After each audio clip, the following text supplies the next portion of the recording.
The summer break is finally over, and we are back with the Dutch Grand Prix. Here is who is in with the best chance at victory, backed up by track data and car performance so far in the 2024 season. To see who is best placed to win the race, we must first understand the track characteristics.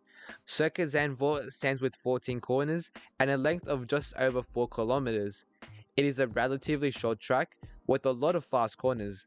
Most notably, turn 14 is one of the most easy to recognize corners, with it having an 18-degree tilt, which is extremely challenging on the tyres and the engineers, who have to both compensate for it through setup, while still having to deal with the slow chicane at turn 11 and 12.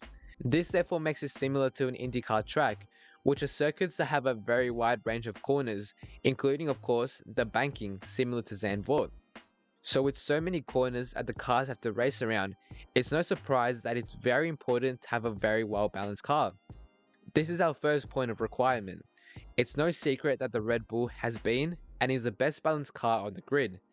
Even before the domination began, they always had the best chassis. Therefore, it's no surprise that Max, with an even better car than in the past, has won all the races held so far, even in the 2021 close championship battle with Lewis Hamilton, he won by over 20 seconds. Now, to check who has better all-around compatibility with the circuit, we will find one that shares the most similar traits with the circuit Zandvoort, and with the more recent race telemetry taking predilection over those races that took place earlier on in the year. Thus, these are the following tracks that match this criteria and what parts. Spain. Its famous long turn 3 draws similarities to turn 14 we spoke about. There are both longer, flat out corners. Here, the Red Bull have the advantage, along with McLaren, who seems to be the best balanced in recent times. How do we know this? Because their medium speed performance has been fantastic, along with the mid-corner phases. Both of these areas require a car that allows a driver to lean on it. A car like Ferrari is probably the worst in the medium section of the track, with them having an incredible turn-in phase to make up for it, along with their acceleration. Characteristics of the car which fit them perfectly for Monaco, leading to the success they had. Fortunately for them, Zandvoort has its fair share of points that need good acceleration due to slow speed, such as the chicane of 11 and 12, along with the turn 13 slight braking zone that rewards drivers who hit the throttle early and harder, thanks to the speed advantage being allowed to be carried through the pit straight. Belgium. Thanks to this being the most recent race, we can take the most up-to-date data from it. Dissecting Belgium, it has long flat-out corners like Pouin and that very slow chicane just before the pit straight. Resurgence is also the corner that's the most similar to the hairpins in the Netherlands. So let's see who performed best in these sections. Pouin was a corner that the Red Bull absolutely dominated, as expected with their balance and fast speed being of use. Resurgence was one of the most interesting corners I have seen. It completely backs up everything we have said so far, so let's take a look at it. Going into the braking, the McLaren has an advantage before the Ferrari shows off their turning in ability, with that car having a very energetic front end.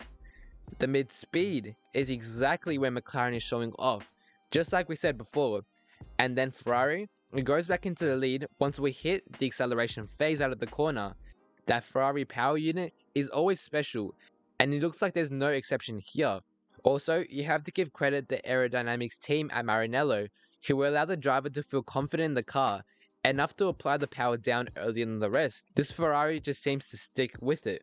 Red Bull then emerges for a small time in the exit, showing some higher speed advantage, before the next corner of 9, cutting them off, with Mercedes this time showing up. Wow, that is quite incredible, how all 4 cars were able to be fastest at one point during that segment. It just goes to show the distinct characteristics of each car that allow them to have their own respective advantages. For this reason, we are seeing so many different cars winning, since every track's characteristics are different, allowing one of the cars to be the best suited for the weekend, elevating them up to that top step. An honourable mention is China, who has a few corners that really work, but that data is pretty old for F1 standards, so I don't want to skew the data by adding any tracks before Spain.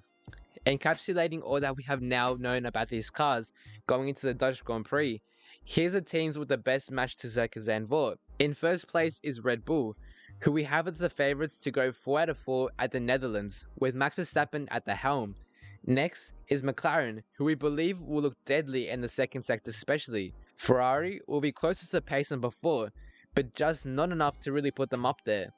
Same as Mercedes, who is currently hard to say what exactly they excel at, since their triumph at the Belgian Grand Prix was so out of the blue, and the other race in Silverstone rain affected, not giving good data for us consequently. They will be the biggest dark horses going into this race.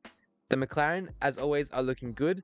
They in recent times have picked up pace, which is why Helmut Marko may be trying to derail their sound lineup. If you want more information about what Marko said, click right here.